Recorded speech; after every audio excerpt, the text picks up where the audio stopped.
The splash echoed through the suburban afternoon like a gunshot. Karen's designer swimsuit clung to her trembling frame as she stumbled backward through the chlorinated water, her perfectly manicured fingers pointing at the massive Pitbull who had just launched himself into my pool. "That beast tried to kill me," she shrieked, her voice cracking with hysteria. But what she didn't know, what none of them knew, was that Zeus wasn't trying to hurt her. He was trying to save her from something far worse lurking beneath the surface, something that would change everything we thought we knew about our perfect neighborhood forever. The afternoon sun blazed mercilessly over Maple Ridge, turning the concrete around Marcus Thompson's backyard pool into a furnace. He'd been looking forward to this moment all week, finally getting to enjoy his newly installed infinity pool in peace. After 3 months of construction chaos, permit battles, and noise complaints from neighbors, he deserved this slice of paradise. Marcus adjusted his Ray-Bans and sank deeper into his favorite pool float, a cold beer sweating in his grip. The rhythmic hum of the filtration system and distant lawnmowers created the perfect suburban symphony. Life was good. Life was exactly what he'd worked 16-hour days to afford. That's when he heard the gate latch click. His eyes snapped open. The sound was unmistakable. Someone had just entered his backyard without permission. Marcus pushed, himself upright on the float, scanning the area beyond his privacy fence. His heart rate spiked as he spotted a flash of hot pink moving through his carefully landscaped garden. "Excuse me," he called out, his voice echoing off the water. "This is private property." The figure emerged from behind his prize-winning rose bushes, and Marcus felt his stomach drop. Karen Whitmore. Of course, it was Karen Whitmore, the self-appointed queen of Maple Ridge's homeowner association, complete with her signature bleached bob, designer athleisure wear, and the kind of entitled smirk that could curdle milk. "Oh, Marcus," she called out with fake sweetness, waving a manicured hand. "Don't mind me, honey. I'm just doing my monthly property inspection." "Property inspection." Marcus paddled toward the pool's edge, water sloshing around him. "Lady, this is my backyard. Get out." Karen's smile faltered for exactly 1 second before snapping back into place. She pulled out her phone and began taking photos of his pool area, the clicking sound of her camera app echoing like gunshots. Now, Marcus, don't get all hostile." She moved closer to the pool's edge, her designer sandals clicking on the stone deck. "You know, the HOA has very specific regulations about pool installations. I'm just making sure everything is up to code. I have all my permits. The city inspector signed off on everything last month." Marcus gripped the pool's edge, his knuckles. "White, you have no right to be here." "Actually, I do." Karen's voice took on that particular tone, the one that had made 3 families sell their homes and move out of the neighborhood in the past year. Section 47B of our HOA agreement clearly states that board members have the right to inspect any exterior modifications that might affect property values. She began circling the pool like a shark, her phone capturing every angle. "And honey, I have to say, this whole setup is quite ... ambitious. Maybe a little too ambitious for our neighborhood's aesthetic standards." Marcus felt heat rising in his chest that had nothing to do with the summer sun. "My aesthetic standards? You mean the fact that I'm not white?" "Don't you dare play that card with me," Karen snapped, her facade cracking completely. "This has nothing to do with your race. This has to do with maintaining the character of our community. Some of us have invested serious money in these properties. And what exactly do you think I invested? Monopoly money?" Karen's laugh was sharp as broken glass. "Please, we all know about your little arrangement with the previous owner. Getting this place at below market value because of some sob story about being a veteran. Real estate is business, Marcus, not charity." The words hit Marcus like a physical blow. Karen had done her homework, knew exactly where to strike. Yes, the previous owner, Mrs. Chen, had sold to him for less than asking price because she wanted to see a young veteran get his shot at the American dream. It had been a kindness Marcus would never forget, and hearing it twisted into something shameful made his vision blur with rage. "Get out," he said quietly, his voice deadly calm. "Get out of my yard right now, or what?" Karen moved closer to the pool's edge, her phone still clicking away. "You'll call the police." "Go ahead. I'm sure they'd love to hear about all the noise violations during your construction. And that dog of yours, leave Zeus out of this." That Pitbull is a menace waiting to happen. I've been documenting every time he so much as barks." Karen's eyes gleamed with malicious satisfaction. One complaint from me about feeling threatened and animal control. Well, she never got to finish the sentence. The back door to Marcus's house exploded open with a bang that made them both jump. Zeus, all 90 pounds of muscle and loyalty, came charging across the deck like a furry missile. His deep bark echoed off the houses as he spotted the intruder in his territory. "Oh my God!" Karen stumbled backward, her phone flying from her hands and clattering onto the deck. That thing is attacking. But Marcus knew his dog. Zeus wasn't. In attack mode, his tail was wagging, his mouth open in that goofy Pitbull grin. He was just excited to see what was happening in his backyard. The big goofball probably thought Karen was a new friend to play with. "Zeus, stay," Marcus commanded, but it was too late. The dog had already built up too much momentum. His powerful legs carried him past Karen, who was still stumbling backward in panic. She tripped over her own feet, arms windmilling wildly as she fought to regain balance. Time seemed to slow as Marcus watched Karen's designer sandals lose their grip on the wet pool deck. Her mouth formed a perfect O of surprise as gravity claimed her. She toppled backward into the deep end with a splash that sent waves across the entire pool. Zeus, thinking this was the best game ever, launched himself after her with a joyful bark. The water exploded as 90 pounds of Pitbull cannonballed into the pool, sending a tsunami of chlorinated water cascading over the deck. Karen surfaced, sputtering and screaming, her carefully styled hair plastered to her head like wet seaweed. "Help! Help me! That beast is trying to kill me." But Zeus was just trying to help her swim, his instincts kicking in as he paddled over to her. His gentle mouth grabbed the sleeve of her designer cover-up, trying to tow her toward the shallow end like he'd been trained to do with Marcus during their swimming sessions. Karen, convinced she was being attacked, thrashed wildly in the water. "Get IT away from me. Somebody call 911. Marcus dove into the pool, his protective instincts overriding his anger. Whatever Karen had done, he couldn't let her drown in his backyard. He swam over and grabbed Zeus by the collar, pulling him back while Karen continued to flail toward the pool's edge. "Zeus out," Marcus commanded, pointing toward the deck. The dog obediently swam to the stairs and bounded out, shaking water everywhere. Karen finally reached the shallow end, gasping and choking on pool water. Her makeup had run in dark streaks down her face, and her expensive outfit clung to her like a second skin. She looked like a drowned rat, a very angry, very entitled drowned rat. "You did this on purpose," she wheezed, pointing an accusatory finger at Marcus. "You sicked that monster on me." "I didn't sick anyone on anyone," Marcus replied, hauling himself out of the pool. "You were trespassing." Zeus was protecting his territory. Protecting. Karen's voice cracked with hysteria. "That thing tried to murder me." As if summoned by her screams, neighbors started appearing at their fence lines. Mrs. Rodriguez from next door poked her head over the privacy fence, her eyes wide with concern. The Johnsons from across the street came running through their front yard, drawn by the commotion. Karen saw her audience and immediately shifted into performance mode. She stumbled out of the pool, water streaming from her ruined clothes, one hand dramatically pressed to her chest. "That man's Pitbull attacked me," she announced to the growing crowd. "I was conducting an official HOA inspection when that vicious animal tried to maul me." "She's lying," Marcus said firmly, but he could already see doubt creeping into some of his neighbors' faces. She was trespassing. Zeus was just excited.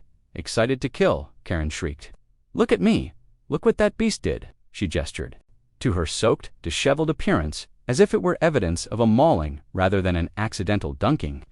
Zeus, sensing the tension, moved closer to Marcus's side, his tail tucked low. "Someone needs to call animal control right now," Karen continued, her voice gaining strength as more neighbors gathered. "That dog is a public menace. What if it had been a child instead of me?"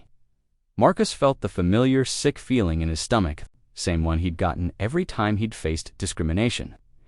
Every time someone had judged him based on assumptions and stereotypes. He looked around at his neighbors' faces, searching for allies, but finding mostly uncertainty and fear. Karen slipped and fell, he said clearly. Zeus jumped in after her because he thought she needed help. "That's what he's trained to do." "Trained to attack, you mean?" Karen was building to a crescendo now, playing to her audience like a seasoned performer. "I want that animal destroyed." The water moccasin's thick body undulated just beneath the surface, its triangular head cutting through the chlorinated water with predatory grace. Marcus's military training kicked in, assess the threat, protect civilians, neutralize the danger. Even if the civilian in question was currently trying to destroy his life. "Karen, listen to me very carefully," Marcus said, his voice taking on the authoritative tone he'd used to command troops in Afghanistan. "There's a venomous snake in the pool. Do not move." Karen paused, mid-sentence, her phone still pressed to her ear. "What did you just say, Snake?" "In the pool, right behind you." She spun around, following his gaze, and let out a shriek that could have shattered glass. The phone tumbled from her hands, landing with a splash in the shallow end as the water moccasin surfaced completely, its dark scales glistening in the afternoon sun. The snake was massive, easily 6 feet long and thick as Marcus's forearm. Its mouth gaped open, revealing the cotton-white interior that gave the species its nickname, along with fangs that could deliver enough venom to kill a grown adult. "Oh God, oh God, oh God," Karen whimpered, frozen on the pool deck as the serpent began swimming toward her.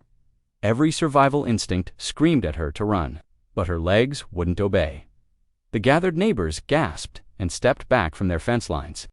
Mrs. Rodriguez crossed herself and began praying in rapid Spanish. The Johnsons' teenage son had his phone out, recording everything for his TikTok followers. Zeus's growl deepened, his entire body coiled like a spring ready to launch. The dog had faced down insurgents, attack dogs in Afghanistan, alongside Marcus One Snake. No matter how deadly, wasn't going to intimidate him.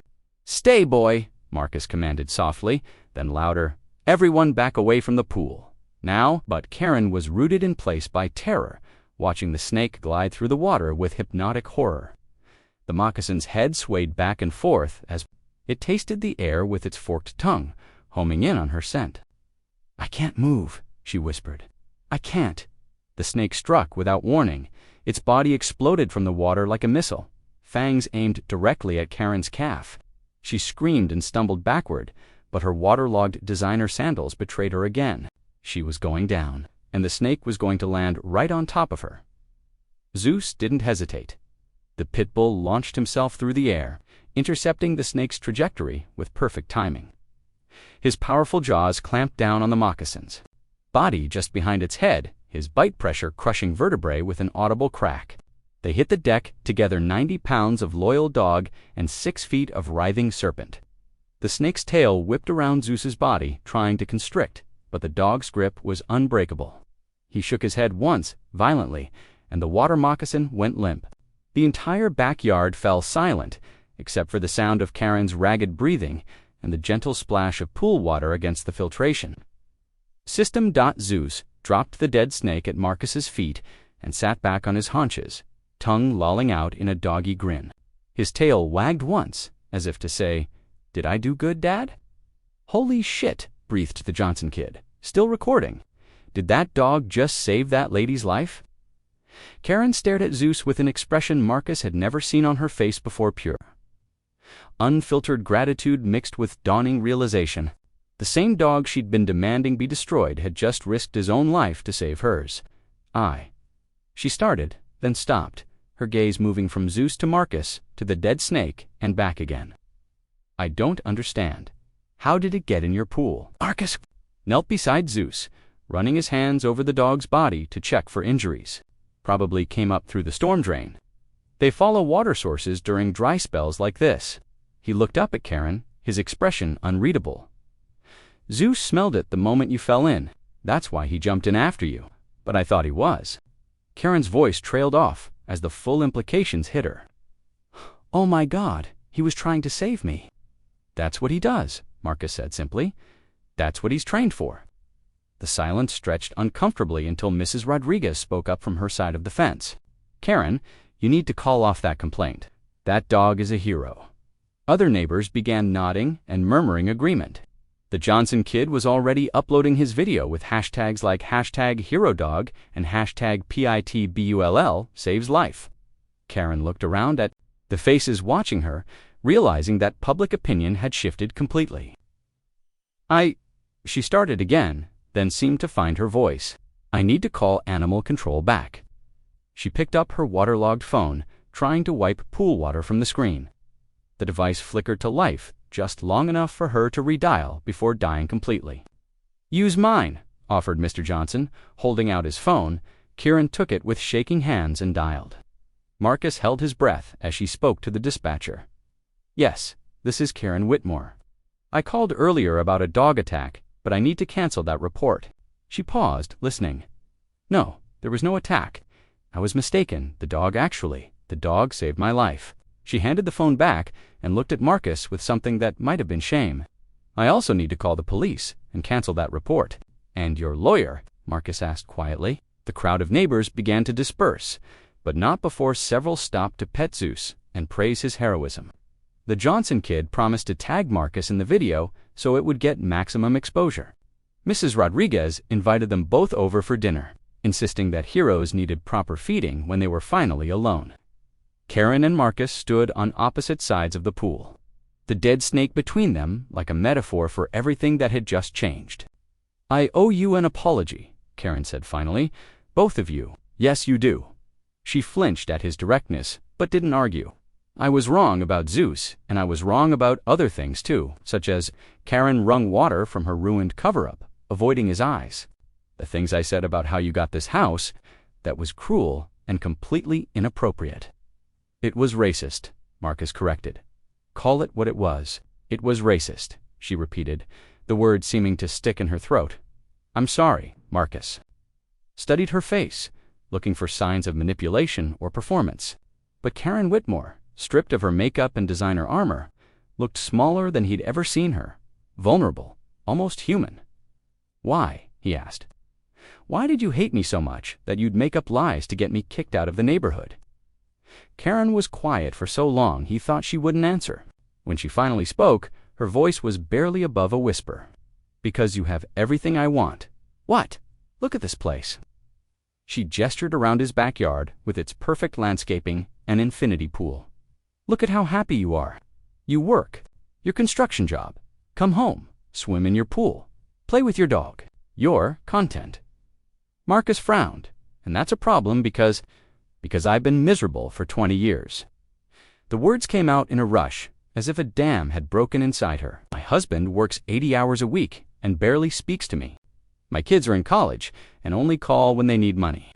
I spend my days looking for problems to solve because it's the only thing that makes me feel like I matter. She gestured to the HOA complaint forms scattered around the deck, sodden with pool water. All of this, the inspections, the complaints, the rules, it's just me trying to control something, anything, in my life. Marcus felt his anger wavering, replaced by something uncomfortably close to pity. So you decided to destroy mine? I told myself you didn't deserve it, Karen admitted. That you'd gotten lucky, that you hadn't earned it the way I had. It was easier than admitting that maybe I'd earned all the wrong things.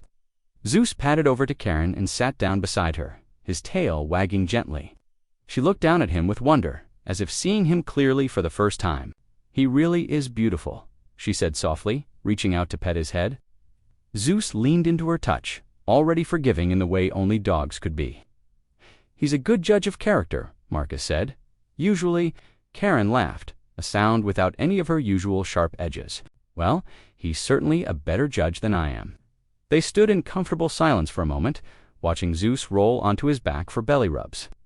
The afternoon sun was starting to set, painting the sky in shades of orange and pink. I'll make this right, Karen said finally. The HOA complaint, the investigation will withdraw all of it, and I'll make sure everyone knows what really happened here today.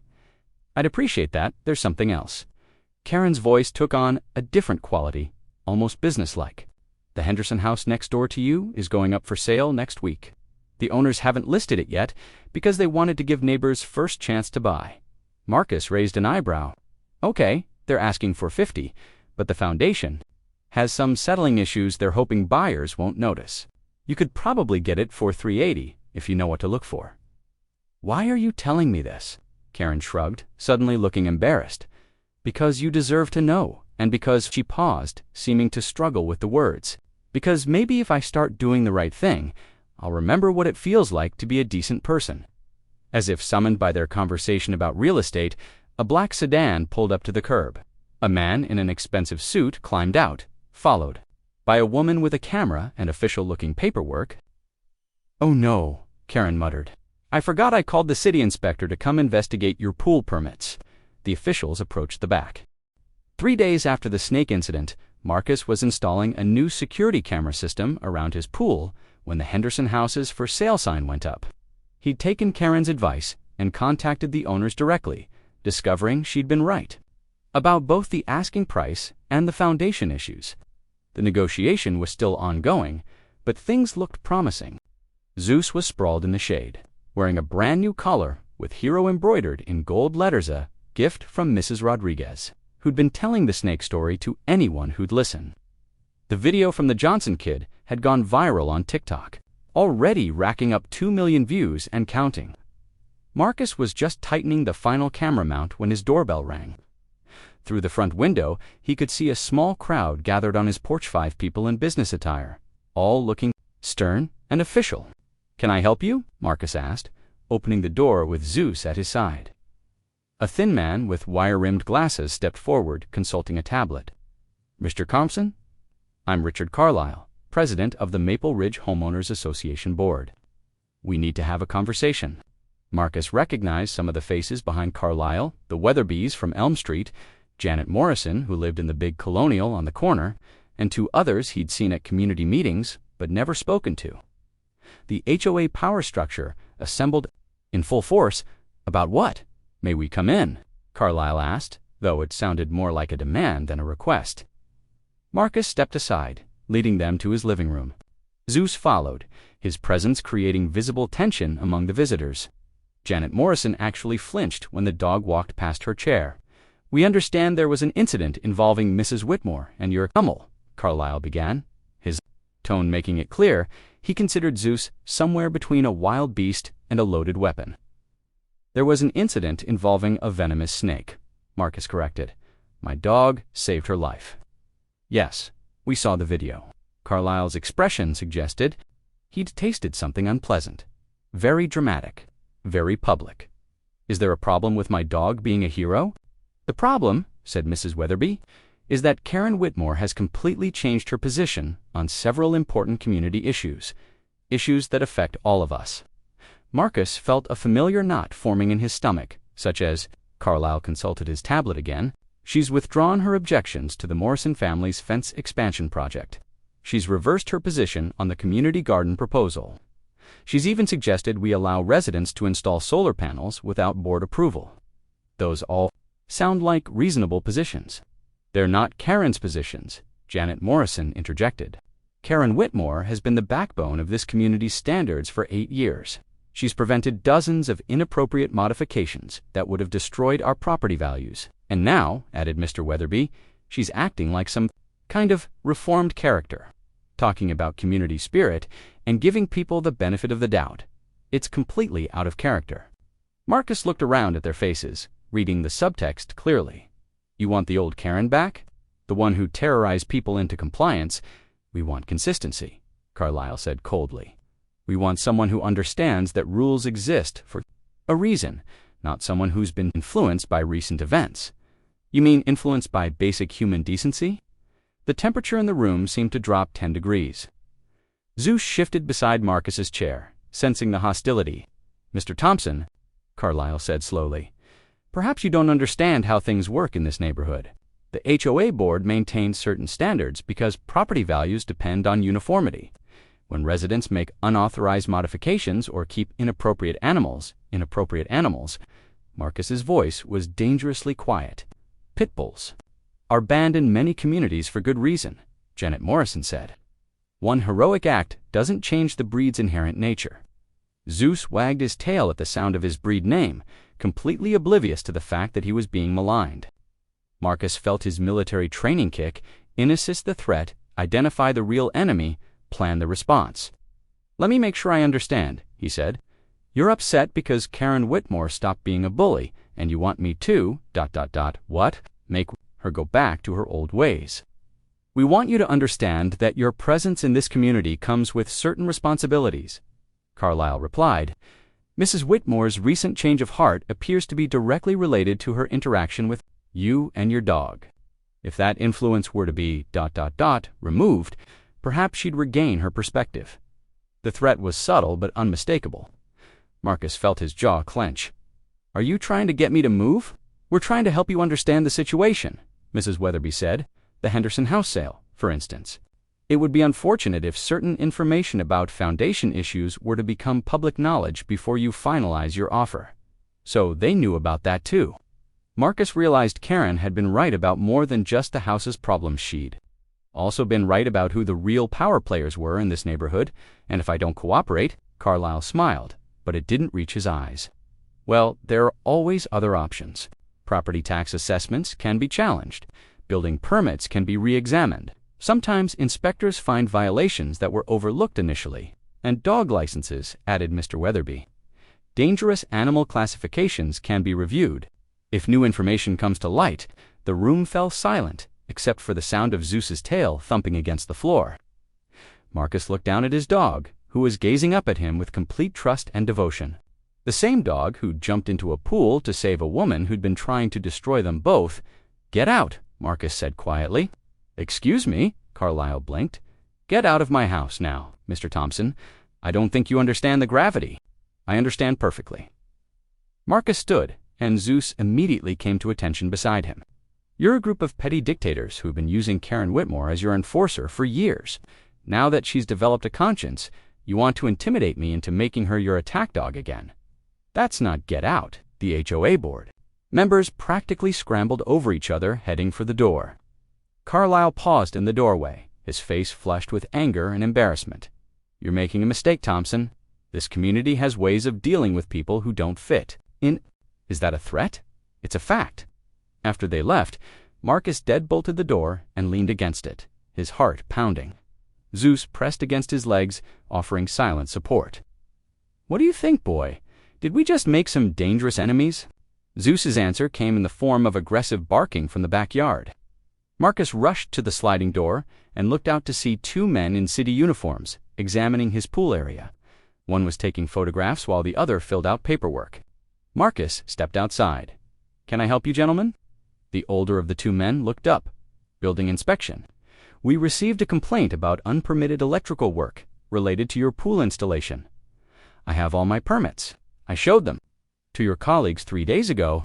Different department, the younger inspector said. We're electrical. Someone reported seeing extension cords running to pool equipment, which would be a serious code violation. Marcus felt his blood pressure spiking. There were no extension cords anywhere near his pool hall. The electrical work had been done by licensed professionals and inspected twice. This was clearly retaliation for his confrontation with the HOA board. I'd like to see the complaint. Anonymous tip, the older inspector said. We still have to investigate. They spent the next hour going over every inch of his electrical installation, clearly hoping to find something wrong. When they couldn't, they moved on to examining his fence height, gate specifications, and safety equipment placement. Everything appears to be in order, the younger man finally admitted. For now, added his partner. But we'll be keeping an eye on this property. Sometimes code violations develop over time. After they left, Marcus called Karen Whitmore. They came to my house, he said without preamble. When she answered, who did your old friends on the HOA board? They want you to go back to being their enforcer. There was a long pause. What did you tell them? I told them to get out. Then they sent building inspectors to harass me. Karen sighed deeply. I was afraid this might happen. Richard Carlyle called me yesterday, wanting to know if I was feeling quite myself lately. Are you going to cave to the pressure? No, she said firmly. But Marcus, you need to understand what you're up against. These people have been running this neighborhood like their personal kingdom for years. They're not going to give up without a fight. Then we fight, Marcus looked out at his backyard, where Zeus was playing with a new toy Mrs. Rodriguez had brought over. His dog, his hero dog, deserved to live somewhere safe, somewhere he was appreciated instead of feared. You said you wanted to be a decent person again. This is your chance to prove it. What did you have in mind? A war, Marcus said simply. But we're going to fight it with their own weapons. That evening, Karen showed up at Marcus's door with a banker's box full of documents and a bottle of wine. 8 years of HOA records, she announced, setting the box on his kitchen table. Every complaint, every violation, every dirty little secret this board has tried to bury. Poured 2 glasses of wine, while Karen pulled out file folders. WH. The law office of Brennan and Associates smelled like leather and expensive coffee. The court summons spread on the mahogany table between them. This is either the most frivolous lawsuit I've ever seen, Brennan said, adjusting her reading glasses, or the most vindictive. Possibly both. Karen shifted in her chair beside Marcus. It's vindictive. Richard Carlisle doesn't care if he wins. He just wants to drain Marcus's resources and make his life miserable. The emotional distress claim is particularly creative, Brennan continued, flipping through the pages. Mr. Carlisle alleges that witnessing your dog attack Mrs. Whitmore has caused him severe psychological trauma, requiring therapy and medication. He wasn't even there, Marcus protested. He lives 6 blocks away. According to this, he viewed the viral video of the incident and was so traumatized by seeing a vicious Pitbull mauling an innocent woman that he's developed a phobia of dogs and can no longer walk through the neighborhood safely. Karen snorted. That's rich, considering Richard has been trying to get breed-specific legislation passed for years. He hates all dogs, not just pit bulls. Can we countersue? Marcus asked. Oh, we can do much better than that. Brennan pulled out a thick folder. Mrs. Whitmore brought me some very interesting documents yesterday. Financial records, building permits, inspection reports. It seems Mr. Carlisle and his HOA cronies have been quite busy over the years. Busy and sloppy. Well, for starters, there's the matter of $23,000 in missing HOA funds that were supposed to go to... Karen's smile was predatory. That's just the tip of the iceberg. Then there are the building code violations, Brennan continued. Carlisle's home office addition, Morrison's unlicensed daycare, the Weatherby's unpermitted pool work. The city is going to have a field day with these reports. But here's the real gem, Karen said, pulling out a manila envelope. Video. Evidence. She opened the envelope and extracted a USB drive. It shows Richard Carlisle trespassing on at least 4 different properties to gather evidence for HOA violations.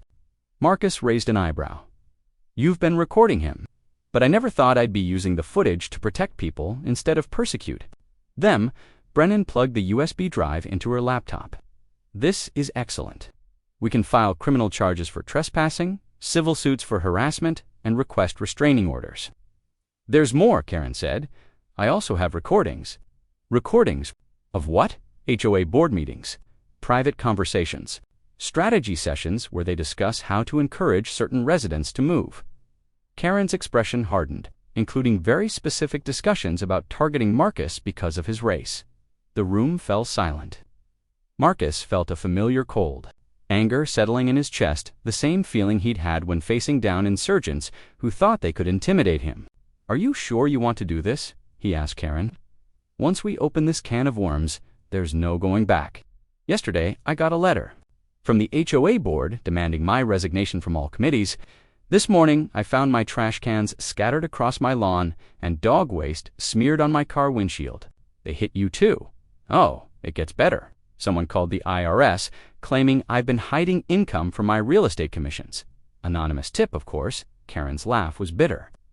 8 years of loyal service, and this is how they repay me. For growing a conscience. Brennan made notes on her legal pad. We have more than enough for a strong counteroffensive. But I have to warn you, this kind of warfare gets ugly. Are you prepared for that? Marcus looked at Karen, seeing his own determination reflected in her face. What's our next move? Criminal complaints, civil suits, ethics violations with the state HOA oversight board, and a formal request for a federal investigation into potential civil rights violations. Federal investigation. Pattern of harassment based on race, combined with conspiracy to deprive you of your property rights, Brennan explained. The FBI takes that kind of thing very seriously these days.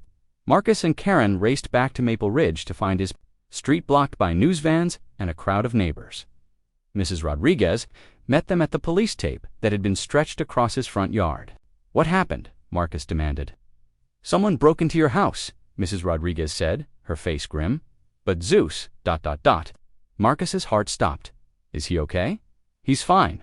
Better than fine. But the burglars, ... She shook her head. You need to see this. They ducked under the police tape and approached Marcus's front door, where Detective Lisa Park was interviewing witnesses. She looked up as they approached. Mr. Thompson, we've been trying to reach you. I was with my lawyer. What happened? 2 men broke into your house around noon. Neighbors heard your dog barking and called it in. Park consulted her notes. When we arrived, we found both suspects trapped in your hallway closet, too terrified to come out. Zeus cornered them. According to the suspects, your dog appeared. The moment they broke the door lock, didn't attack them, just encouraged them to stay in one place until we arrived. Karen grinned. Good boy, Zeus. One of the suspects is Jimmy Carlisle, Richard Carlisle's nephew. The other is Tony Morrison, Janet Morrison's son. Marcus felt the pieces clicking together. They weren't random burglars. Definitely not. We found some very specific items in their possession lockpicks, a camera, and a list of things to look for. Park handed him an evidence bag containing a handwritten note. They were specifically searching for documents related to HOA business and evidence of dog training records. They were trying to plant evidence, Karen said, or steal the files we've been compiling. That's our working theory. Unfortunately for them, your dog had other ideas. They walked through the house, surveying the damage. The front door lock was broken, and the living room had been ransacked. But Zeus had clearly cut their search short. The banker's box of HOA documents was still sitting untouched on the kitchen table. Where is Zeus now? Marcus asked. He's a celebrity, Park said with a smile. Half the neighborhood is in your backyard, giving him treats and taking selfies. The other half is being questioned about what they might have seen. They found Zeus holding court in the backyard, surrounded by admirers. Mrs. Rodriguez was feeding him homemade empanadas while the Johnson kid live-streamed the whole thing to his TikTok followers. Zeus saves neighborhood hero from burglars. The kid announced to his phone camera. This dog is literally a superhero. How did he get them into the closet? Marcus asked Mrs. Rodriguez. According to what Jimmy Carlisle told the police, Zeus just stood in the hallway and stared at them. Wouldn't let them pass, wouldn't move. Just ... waited. They got so scared they hid in the closet and called 911 themselves. Marcus knelt down and scratched Zeus behind the ears. You really are something special, aren't you, boy? Zeus wagged his tail and went back to accepting treats from his fan club. Detective Park approached with her phone. Given the connection between the suspects and the ongoing HOA dispute, we're treating this as part of a larger conspiracy investigation. What does that mean? Carlisle and Morrison families and other HOA board members. Bottle of champagne? Are we celebrating? Marcus asked. Oh, we're definitely celebrating. Karen's smile was positively wicked. I just got off the phone with Sarah Brennan. Richard Carlisle's lawyer called wanting to discuss a settlement. Already, turns out, having your nephew arrested for breaking and entering really undermines your emotional distress lawsuit, especially when that nephew starts talking to save his own skin. She poured 2 glasses of champagne while Zeus settled at their feet, still wearing his hero collar.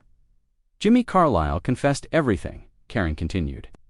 The break-in was Richard's idea. He wanted to steal our evidence and plant fake documentation about Zeus being trained as an attack dog, and now Richard is facing federal charges for conspiracy, and Janet Morrison is desperately trying to convince everyone she had no idea what her son was up to.